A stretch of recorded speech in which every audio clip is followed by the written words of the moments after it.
Welcome, Gunrunner.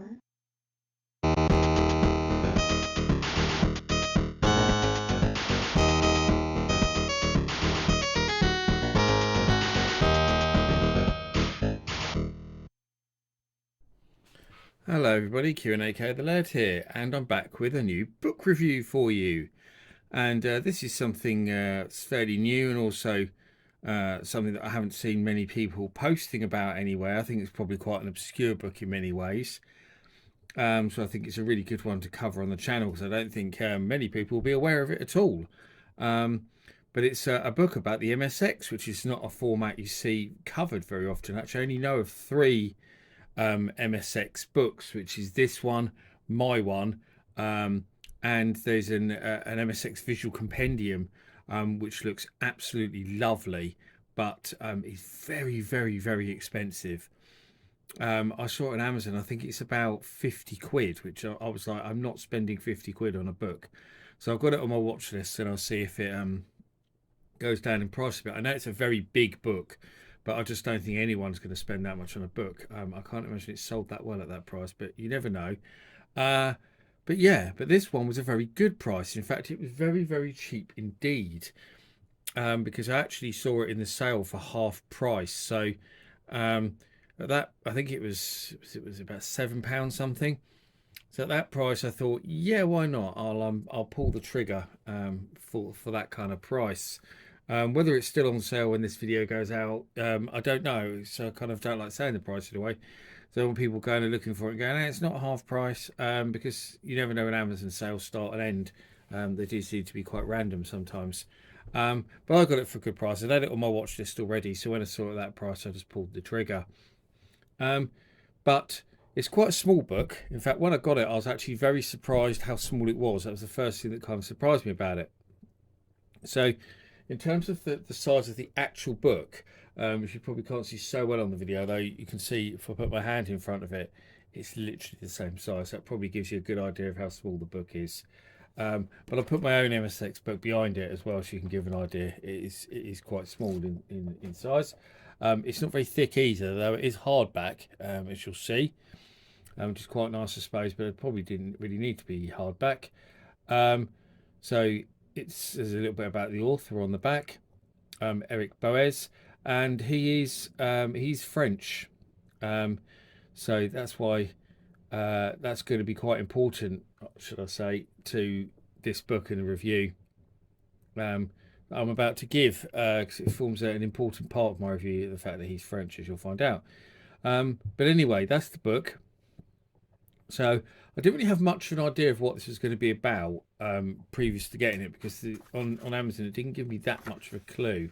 I mean, it actually says this is from 2022, but this was originally a French book that was later translated into English. So I'm not sure if that's when the English edition came about, but I certainly didn't find out about it until quite recently. Notice there I had to push the page. When I got this book, loads of the pages were stuck together in the top corner where it hadn't been cut properly. Very strange indeed. So as I was reading it, I was having to literally separate all the pages. It's no fault of the author, that's an Amazon problem, but it's not a big deal. But yeah, as I say, this is an English version. So actually this is 2018 to 2022. So perhaps the French version was 2018 and this one was 2022. This is 2 years old. It's been out longer than I thought maybe. But anyway, I digress. So yeah, dedicated to all MSXs, past, present, future. And the book is basically split into three parts, I suppose. So your first part is actually him talking about his own personal journey of how he got an MSX and why he chose an MSX and that kind of thing. Then it goes into the history of the MSX. There's no pictures, just text on this part, really. In terms of all the different variations, it talks about, Spectra video. It talks about, Microsoft, ASCII Corporation, a lot about Kaznichi, obviously, the sort of designer of the MSX for the most part. So all very good, all the history. Nothing that I didn't already know, but it's still.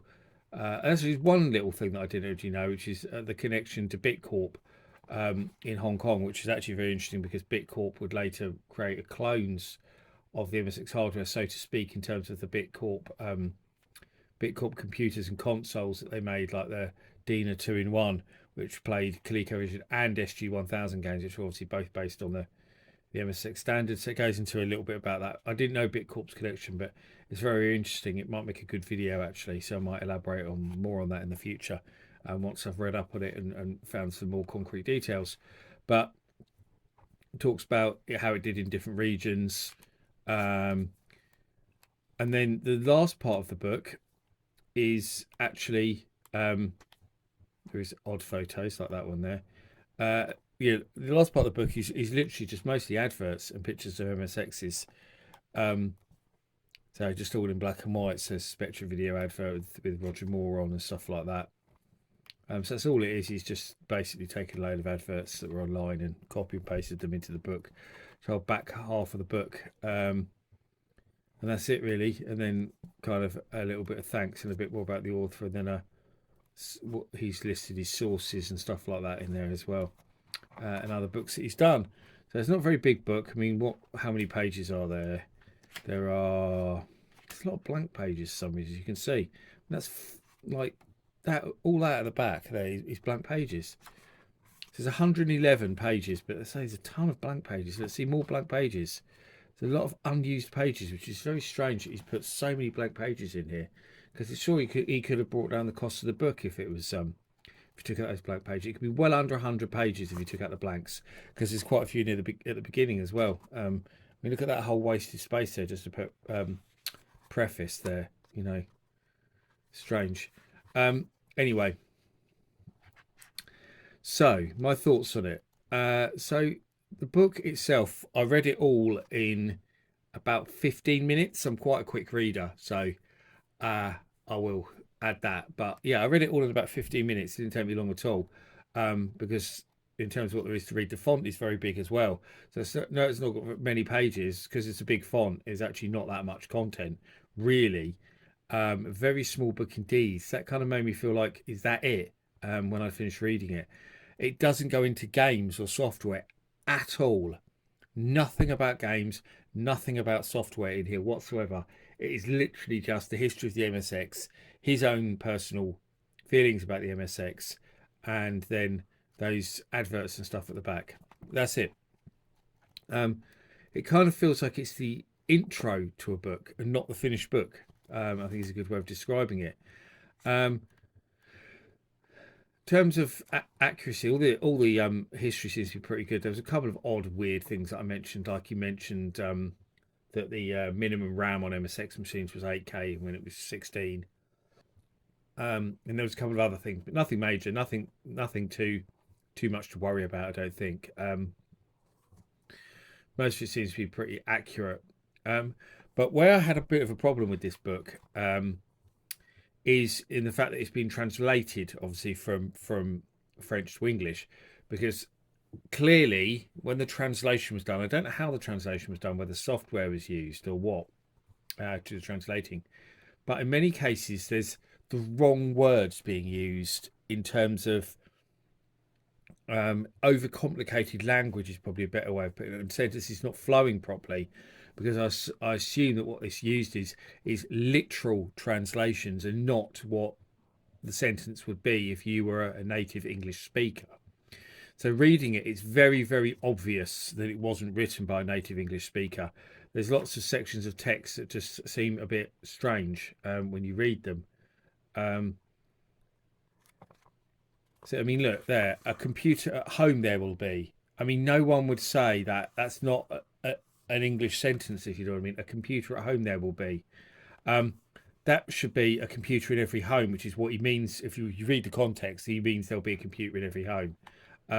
Not a computer at home there will be. I assume that's obviously a literal French translation. And this one, I've got to point out this, because he talks about how many computers in this part were on the market at that time. Obviously, he's listed a lot of them here, and how many there was. And he describes it as a real orgy, which is definitely the wrong use of wording. I don't think anyone would be talking about an orgy in terms of a lot of computers like that. So, yeah, perhaps the wrong wording. Also, American spelling it uses, so neighbor with no U. He uses American spelling, not proper English. Um, so makes me think he probably did use software. So yeah, it was it was okay to read, but there was odd bits I had to read maybe over a couple of times just to get the gist because of the strange wording of sentences like the ones I just showed you, for example. Um, but yeah, I mean, I think it's an okay book if you can get it really, really cheap, like I did. Um, because as I say, it just feels like the intro for a book, and it's just so small. I just feel like it's a bit of a missed opportunity because what's here is pretty good. I think he would have been better to get a native English person to proofread it and reword some of the sentences and stuff, so it makes a little bit more sense and reads a bit better. Um, and I think he should have put some stuff in software and games. There's another page stuck together there in here. I mean, in terms of like my book, it's a completely different thing to my books. My book, quick cheap plug here, which is behind you here, a compendium of MSX games, is obviously the opposite because my book is all about the games, um, and not so much about the history. I mean, what in my book I've got a little bit of history because after my intro I have this MSX 10 Amazing Facts article, which does go into a lot of the history and covers a lot of the same things that he covers, like its connections to the ColecoVision and Sega SG-1000 and things like the Laserdisc player. And I talked about the Spectra video in there as well. So a lot of that stuff that he's got in his book is there. Condensed down a lot more. It doesn't go into as much detail as his book does in terms of the you know history and stuff. And I've put some bits about sales, which he talks about in his book a bit as well, and the different MSX manufacturers and stuff. So yeah, my book covers a lot of the same things, but condensed down. So if you're not so interested in the history, it's pretty much the same stuff in both books, apart from his goes into a bit more detail. But obviously, my book is all about reviewing the MSX games, and my book has obviously got over 300 MSX game reviews plus interviews with people like David Jones, who did the Magic Night games for the MSX, Stormbringer, Finders Keepers, Nighttime, Spellbound, and my book has also what's the other interviews in my book. I'll do a quick plug while I'm at it. Might as well. I've got Jerry Jewell, Serious Software. They did some stuff like Sewer Sam, Squish'em Sam, Turmoil for the MSX. Off the top of my head, there's probably more. So it talks a little bit about his MSX experiences, and there's another interview right at the back. My book covers everything as well, covers modern homebrews as well as the old stuff. There's a few MSX2 games in here as well, so all of that's in there. I've also got Roger Hulley at the back, Roger Hulley interview, who was the head of Alternative Software, who released loads of games for the MSX and also bought up the Dynamic library. Obviously, Dynamic are very famous as a MSX developer and publisher. So that he's talks about how that came about and stuff as well. But yeah, that's a quite a big interview, that one, as you can probably see here, quite big indeed. Goes over several sections, and then there's some plugs from other books. But yeah, so two very, very different books. If you really are interested in the history of the MSX and you want to know it in more detail, this is good. I feel maybe they complement each other quite well because my book is all about the games, his book is all about the history. But that's it, really. I don't think there's a lot more to tell you about MSX Genesis. As I say, you might want to get it if you're a big MSX fan. You can get it cheap, but there's just not much to it, and the book needed fleshing out a lot more, and it doesn't feel finished, as I say. But that's it, really. I hope you enjoyed my review of MSX Genesis anyway, and I've been the Laird, and I'll see you all again for another video very soon. Thanks for watching, as always. Bye bye.